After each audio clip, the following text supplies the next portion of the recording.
This is clearly not about me, and it's clearly about children, but I'm going to start with the personal. Until I was 14, I grew up on a farm that, while it didn't succeed as a going concern, it did succeed in giving me a lifelong appetite for meaningful work. My father and mother, both almost 40, started all over again in Florida. It was the land of opportunity.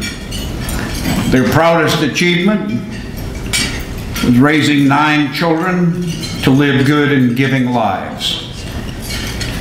And we were not a family who could have afforded Harvard or some such, but we were the very blessed beneficiaries of public education, and all 9 of us were graduated from Florida or Florida State at a time when there were only 3 state universities.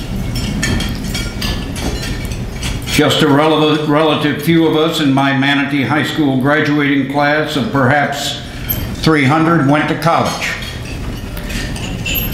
Many of my classmates took jobs digging wells or ditches or selling or fixing cars, or maybe it was somewhere in retail. I promise you that none of us worried about China or Singapore or anybody else competing with us as an economy or in education. We took for granted that we were the best in the world in education and had no reason to believe that would ever change.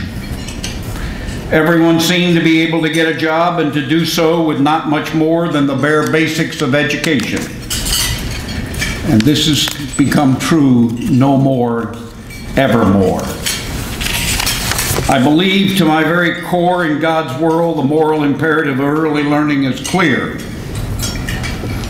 But today is about making the clearest case that this is a practical issue, a national security issue, an economic issue, an issue inextricably linked to the future of community and country. Some of you may have read yesterday's New York Times, and you could read a headline that said, "The time to start education isn't pre-kindergarten, it's at birth." The only correction I would make is it's actually before birth.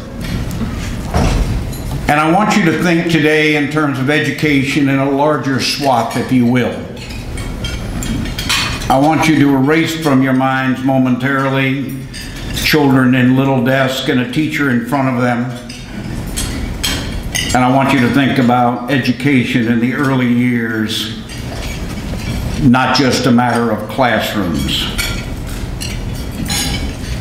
All of this means, in my view, first and foremost, knowledgeable, caring, nurturing, loving parents. Indeed, I believe so very strongly that nothing is more important than a caring and knowledgeable parent. You see the statistics within your program. We are a quite extraordinary distance from the promised land of education. We certainly have made progress in Florida, but we need to make, I think everyone would agree, a great deal more. We're quite a distance when 46% of our public school 10th graders cannot read at grade level. And 3 out of 4 of our 17 to 24-year-olds in the United States of America cannot enter the American military. I would argue that when we give all children a real chance to fulfill their potential, we help every one of us.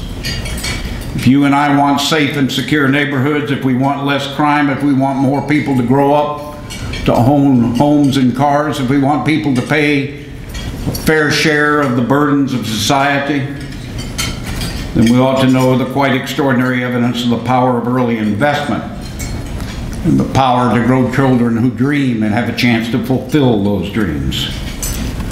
So what we have put together today in partnership is a splendid gathering of business and civic leaders in our state, including key legislators, people like Marlene O'Toole and Eric Fresson and Seth McKeel, and if I've missed somebody, do not forever pain me, please. We have shortly with us Gary Chartrand, who is the Chair of the Board of Education. We have Pam Stewart, who is the Commissioner of Education of the state of Florida. Shan Goff, who is head of the Office of Early Learning, and lots more of you who are deeply and intimately involved in this. We're gathered here under the umbrella of understanding that investment in early learning can make a great difference in children's lives and futures, provided, let me emphasize, that it is of genuine brain-stimulating quality, because only quality brings the sorts of results that we would want. To make this day work requires a lot of work before this day, beginning with the fullest collaboration of Dominic Calabro of the Florida Tax Watch, Susan Paragus of the Florida Council 100, and Mark Wilson of the Florida Chamber of Commerce, and I would ask them to stand and for you to thank them, please.